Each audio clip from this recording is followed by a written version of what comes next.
Hey guys, it's Ilaria. So thanks for jumping on here with me to find out what this three whys is all about. My why I love my job, why you have not seen any content for me for the last few days, and then finally why am I having this discussion with you guys. So I'm going to tell a little story and give a little information and share some stuff with you guys. And I'm going to actually kind of go out of order of what my three whys were. So I want to start off with why. Sorry, it sounded like someone was knocking at my door. Why? Why haven't you seen me? Why have I not had any content on Facebook or Instagram or whatever places you normally see it from me? And the reason why is because some of you know this, some of you don't. I struggle with mental health issues. I have depression and anxiety disorder. Some of y'all may know what that is. Some of y'all may have an idea of what that is.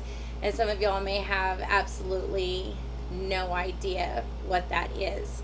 And each disorder is a little different for each person. Some things are straight across the board and some things aren't. But one of the things that I personally have a struggle with and have for several years now is sometimes my depression or my anxiety wins. And it's really a battle. It's a battle that I fight every single day of my life, but I make a choice. I make a choice to get up. I make a choice to get out of bed. I make a choice to do my ads. I do a choice to do my videos. All of that's a choice. But some days those choices are harder than others. And a situation happened completely out of my control that I was out of my medication that I take on a daily basis. I was out of it not for very long, just about a week, but it's enough to throw me off, definitely. So I've only been back on it for a few days now, and my body is still evening, stabilizing, all that good stuff, adjusting to the medication back into my system. So when that happens, it's harder for me to make that choice to tell anxiety and tell depression, not today. So the reason I haven't had any content on here is because unfortunately anxiety and depression have been winning the last few days. So that takes me into why do I love my job? Well, some of you know what I do for a living, some of you don't know what I do for a living.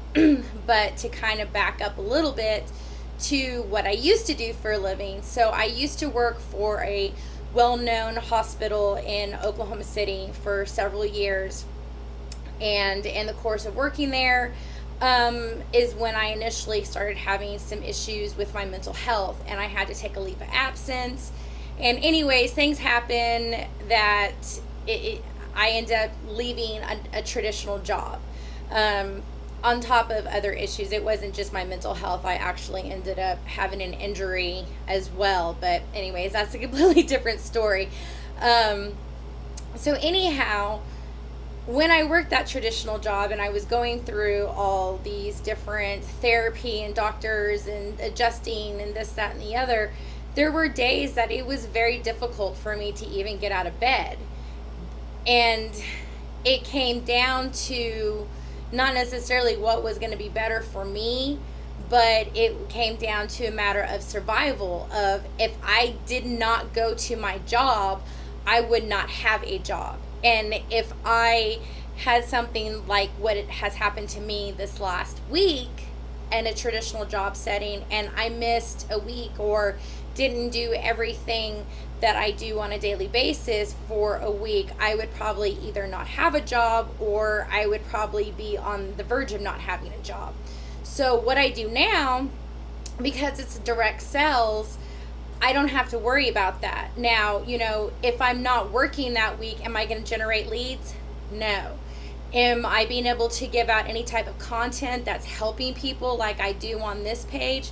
No. Am I being able to do any writing? No. Am I being able to do anything for my foundation? No. All of those things are not being done but I don't stress on it so bad because I know that I'm still going to have that. It's not going to go anywhere. I'm not going to suddenly lose it. So that's one of the really huge benefits of working a direct sales job and kind of being your own boss. Well, not kind of being your own boss, you are your own boss, that the only person you really have to answer to is yourself. So that takes me into, why am I talking about this? Well, number one, because I don't want you guys to think when I have time frames that are a day or a couple days or a week span that you don't see me, that you don't think I just forgot about you, that, you know, there will be additional tips coming, that there will be additional product information coming. It just may be that I'm struggling a little bit. And unfortunately, mental health nowadays is a huge taboo subject that we just don't discuss. People are not open about it. And I feel like one of the reasons why I struggled with it for so long is because I felt like if I talked to anybody about it, if I was honest about it, that people were going to think I was weak, that people were going to think that I was not dependable, that people were going to think that, you know, I was incapable of all these things just because I struggled with mental health issues.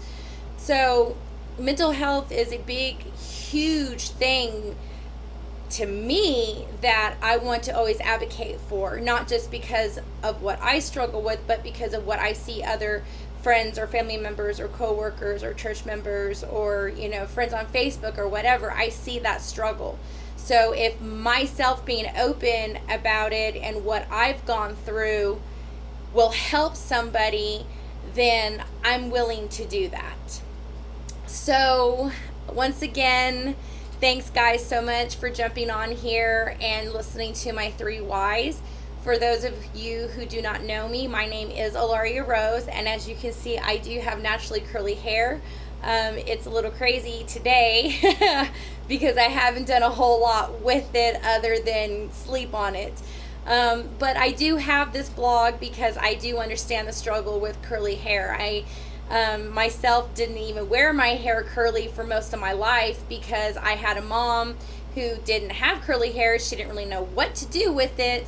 So I just didn't worry about it. I just put product on it or heat on it or chemicals on it to take the curl out and just didn't even worry about it. And then when I got into my 30s, I realized that, I want to do something a little different. So I decided I was going to have blonde hair. And the bleach that was going on my hair to, you know, because I have really dark brown hair, it was just killing it. And then I'm putting chemicals on top of that or heat on top of that to pull the curl out, and it was just frying it and melting it and breaking it off. And by the time I actually dove into learning how to manage my own curly hair, I had literally broke at least half of my hair off. It was terrible. I had to get it all chopped off, and it was terrible. So I started doing research and asking friends and family members and coworkers and church members and people down the street that I saw that had curly hair, hey, what products are you using? And they would tell me, and then 2-3 months later, after using this product, it just never lived up to the expectation, which now I know from the product line that I do use, it was because those were never penetrating into my actual hair. I've been using the product line that I use now for over a year, and my hair only gets better. So if you have questions about really anything, a technique you've seen on here, products you've heard me talk about, or if you want to discuss mental health, I'm definitely open for that. I'm a huge advocate for it, and I always love learning about other organizations that help with that sort of thing for us to be able to use in our resource for our foundation. So once again, guys, thanks so much for jumping on here and letting me share this with you, and you guys have a great evening.